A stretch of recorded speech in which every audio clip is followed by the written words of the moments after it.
আসসালামু আলাইকুম প্রিয় ভিউয়ার্স, আশা করি সবাই ভালো আছেন। গত ক্লাসে সাবজেক্ট ভার্ব অবজেক্টের উপর একটা ক্লাস নিয়েছিলাম।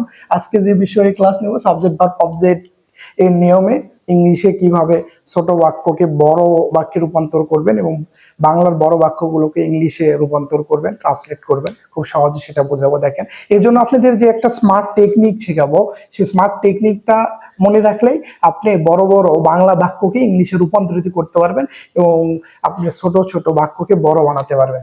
স্মার্ট টেকনিকটা কি, এটা মনে রাখবেন। সাবজেক্ট, ভার্ব, অবজেক্ট আর আর। এখন সাবজেক্ট মানে কি? সাবজেক্ট মানে কর্তা, আপনারা জানেন। মানে এখানে সাবজেক্ট মানে কি? কর্তা।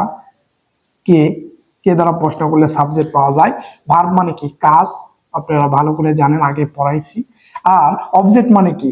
কি বা কাকে দ্বারা প্রশ্ন করলে, কি বা কাকে দ্বারা প্রশ্ন করলে অবজেক্ট পাওয়া যায়।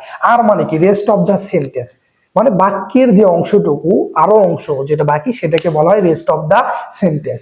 এটা জানলেই আপনি কি করবেন, এইটুকু জানলে যে কোনো বিষয়কে আপনি আপনি একটা বাক্যের রূপ দিতে পারবেন। যেরকম একটা বাক্য লিখেছি বাংলায়, আমরা প্রতিদিন বিকেলে বন্ধুদের সাথে মাঠে ফুটবল খেলি।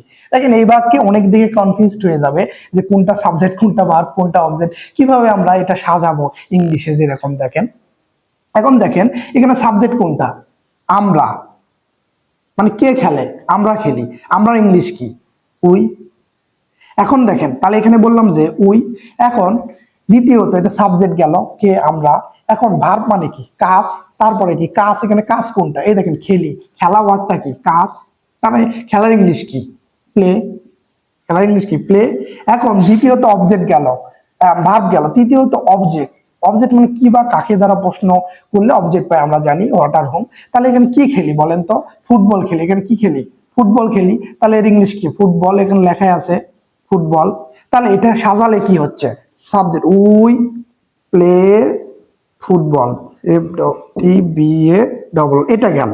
এটা হচ্ছে সাবজেক্ট, ভার্ব, অবজেক্ট। এখন এই যে আরটা এখানে লিখছে, আর মানে কি? রেস্ট অফ দা সেন্টেন্স, সেন্টেন্সের বাকি অংশটুকু। এখন যে বিষয়টা কাজ করতে হবে, এটা তো সিকোয়েন্স অনুপাতিক সাজালাম, উল্টো দিক থেকে সাজাতে হবে। এখন উল্টো দিক থেকে সাজালে এটা আপনার একটা বাক্য হয়ে যাবে। কিভাবে? ইংলিশ একটা সেন্টেন্স হয়ে যাবে। এখন বলে আমরা ফুটবল খেলি, আমরা খেলি ফুটবল। এখন বাকি কি আছে? প্রতিদিন বিকেলে বন্ধুদের সাথে মাঠে। তাহলে কোথায় খেলি? উল্টো দিক থেকে আসতে বলছে। তাহলে এখানে কোথায় আছে? লাস্টে আছে মাঠে। কোথায় খেলি? মাঠে। মাঠের ইংলিশ কি? In the field. In the field. এই যে মাঠে, মাঠের ইংলিশ কি? In the field. এতটুকু। এখন বললাম যে কাদের সাথে খেলি? দেখেন, বন্ধুদের সাথে। তারপরে ওয়ার্ডে উল্টো দিক থেকে আসতে বলছে, বন্ধুদের সাথে। বন্ধুদের সাথে ইংলিশ কি? With friends. F R I E N D S, friends. বন্ধুদের সাথে, এটা প্লুরাল করলাম। এখন বললাম কখন খেলি? এই যে বিকেলে। তারপরে কি আছে? বিকেলে। এই যে বলছে প্রতিদিন বিকেলে। বললাম কখন খেলি? প্রতিদিন বিকেলে। তো উইথ ফ্রেন্ডস। তাহলে এভরি, এভরি আফটারনুন। বিকেল মানে কি? Afternoon. After, after N double O N, afternoon, full stop. তার মানে দেখেন আমি কত সহজে এখানে করলাম যে ওই মানে আমরা খেলি, প্লে ফুটবল। তারপরে যে এই যে মাঠে ইংলিশ কি? In the field. এই যে ইন দা ফিল্ড। তারপরে বললাম যে বন্ধুদের সাথে, এর ইংলিশ কি? এই যে উইথ ফ্রেন্ডস।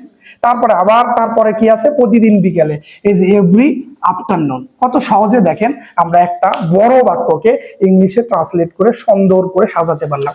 যারা আগের সেন্টেন্সটা বুঝতে পেরেছেন তারা এটা কমেন্টে ঝটপট সমাধান করে দিন। এর উত্তরটা কি হবে?